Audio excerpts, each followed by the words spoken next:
Hey everybody, welcome back to the channel. I am making this video in response to a question that a subscriber had. Another content creator, Wayne, over at One Sober to Another. He asked the other day on my post, I have some viewers who are going to rehab for the second or third time. What is your take on U.S. sober living facilities, and are there groups who could fund it for someone who can't afford it? I appreciate your thoughts and content, my friend.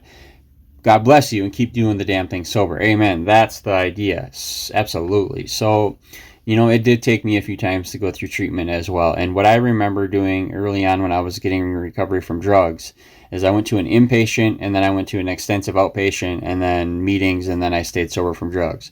Alcohol was a different story. I was able to go to a 30-day, I went to about 5 or 6 30-day programs, and then the last one I went to about 5.5 years ago, that one stuck. Something clicked. But what clicked was I started to have a relationship with a power greater than me, and I started to rely on that, and I started to stop doing what I was doing in my life that got me caught up in these addictions and habits, and I started relying on a power greater than me. So what I can tell you about the sober living situation in our community is that there are people that are there's state, county, and local people that own homes and that run sober living facilities. But what we're seeing is there isn't a lot of, if you're indigent, you're more than likely to get into a sober living facility, and the state or the local county will pay, for you to be there and help you.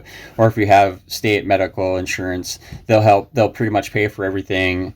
But if you have money, they'll expect you to pay, and you have to pay. No, there are no sober living facilities that are free or that are just kind of open to the public. And my idea was to actually buy a house and have a sober living and do it as a job, right?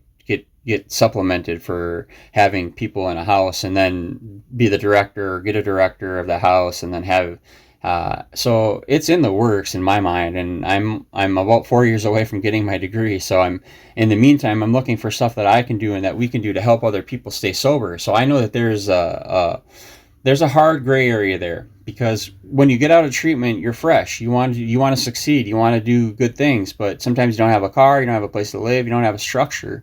So them intermediate places that you're going to get between treatment and maybe your own apartment or your own place, that's what we need to think about. And that's why I like that question, because I don't know what it is like around the world, or in Colorado, or say California, or Montana, North Dakota, South Dakota, but I know what it's like in my own community, and I can tell you that there's not enough places.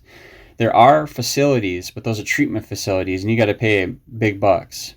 But there aren't a lot of sober living opportunities, or facilities.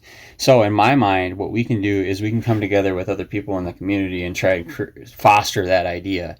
And you got to be selfless to be selfish. You got to be selfish to be selfless sometimes, right? You got to work on your own stuff so you can better yourself, so you can provide more for the community. So in my mind, I'm going to go get my degree. I'm going to get a better job so I can get a loan to get a home. And if I can get a loan to get a home, then I can get a loan to get a home to try and help people find a sober place to live.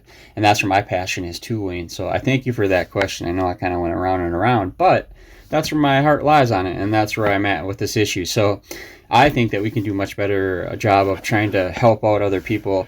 But the government and all that, they do provide a lot of opportunities for veterans and other areas in that field for people to get help. So I would recommend, if you need to find a sober place to live, to check your surrounding communities and find somebody like me or Wayne or somebody out there that's willing to go to bat for you and stand in the gap for you, my brother or sister.